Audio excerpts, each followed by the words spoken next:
Now this is when they applied the same thing to another crosstalk, which was Sheriff Decker saying the words "hold everything secure." It's on both channels, and again you see you get a background about 0.1, and then you get a spike, a little bit less than 0.3 in that neighborhood, and you get, indicating you've got it really is crosstalk, at least a positive test for that. And I said, okay, so now apply that same test, have the computer compare Fisher's broadcast where he says, "I'll check it." And this is what they have in their report. This is the cross-correlation analysis. I'll check it. You look at that and you go, well, what the heck? What is this? Yeah. You've got all these spikes in here. And what they report is that, well, these are just accidental spikes that we're getting. What's the x-axis?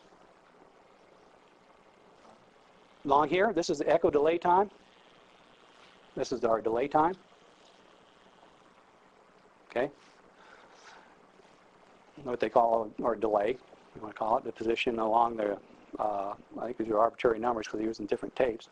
And I'll show you where the actual utterance is. And it says that this is the plot at the speed warp of 1.08.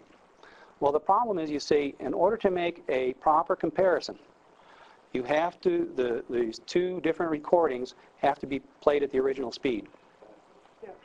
And so one of the problems is, okay, first of all, we got to adjust our speed so back to the original speed. And the way that they did that was they said, okay, what they're saying is appropriate speed warp is where they're saying, okay, this is they use the background hum, the 60 hertz hum in the background, say, okay, well, that should be the proper speed of the recordings. But the problem is that that is the speed, the proper speed over a length of time, whereas your instantaneous speed is different because there's wobble. These are not precise chronometric devices. So the way that they do the test is you make your comparison at different increments of speed warp away from your predicted warp. And when you do that, they get a match. Now you can't, if you play at the wrong speed, you can't get a match. You won't get a match. But if you play it at the wrong speed, that's not going to generate a match, not simply because you played at the wrong speed.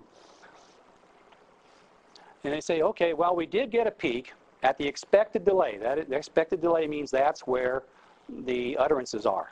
But they never show us that graph. The only graph they show us is the graph at the predicted speed. And they said, well, we got a peak, but it was no bigger than those accidental peaks. Well, heck, my accidental peaks are as big as those peaks that we got from our test, which we accept as proving similarity. Now, this test, this examining, comparing the frequency, is not a definitive test. It's not a definitive test because it's only showing similarity, not identity. For example, one of the tests they did was they found two places where a police officer had said the words 10-4. Different places, we know they're different broadcasts, compare them, and you get a very nice peak showing because they're going to be similar, even though they're not crosstalks. So it's not a definitive test. It's simply showing us that there's a significant amount of similarity. But there is a test that you can do to test if this is a false positive, which is basically what we must be assuming, that our peak is a false positive. And it's called a, it's called a D-warp test. I say this is the argument that it departs by 4% from our predicted tape speed. Well, that's the whole purpose of your test of doing incremental tests at different warps is you're looking for that, okay? So you can't, that's a circular argument to come back and say, well, it wasn't my predicted speed. There's another test you do, and this is the test I explained was, I call it the chipmunk test because, you know, the way, listen to the chipmunks, if you take Frank Sinatra, 33 RPM record, and you play him at 45, he's going to sound like he's one of the chipmunks, okay? So you'll get a higher frequency. But the difference is the duration of your record is now going to go from a 3-minute song, is going to go down to a 2-minute song. So there's going to be a difference in the duration of the song. So we can use that to test to see whether or not, just because we got the same frequency, let's look and see if the duration is different. And said, well, they did a PCC peak, they did the test, the D-warp test, and it failed the D-warp test. Except when you read it very carefully, you find out that the peak that they tested was not the peak at the correct delay, but one of those accidental peaks that was closest to the delay. So they never actually applied the D-warp test to the peak which showed the match in the voice print. And then finally, the reason why they decided, well, it can't be a valid crosstalk is because if it were a valid crosstalk, its timing would be incompatible with the other crosstalks. But all of the crosstalks are incompatible with one another. You can't use simply use the juxtaposition of an event next to a crosstalk, because if that were true, the crosstalks would line up. And this is schematic to show, here's the channel 1, here's the crosstalks.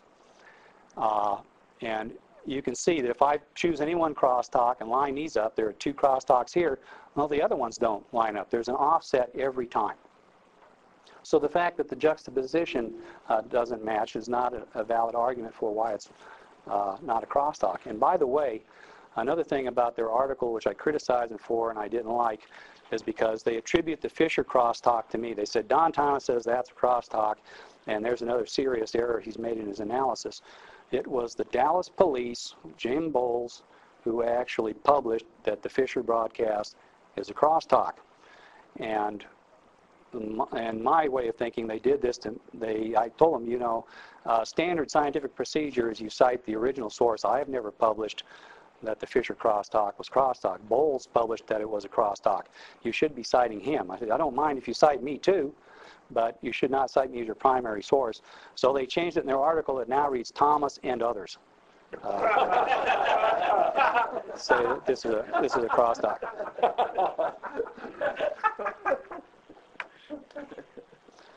Now, let's, for the sake of argument, drop that out. Let's say that they're right, or it never happened, that the Fisher crosstalk isn't even there.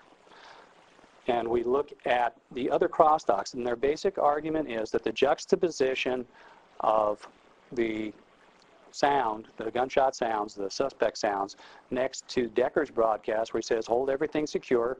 Hold everything secure was stated 60 seconds after Curry had said go to the hospital.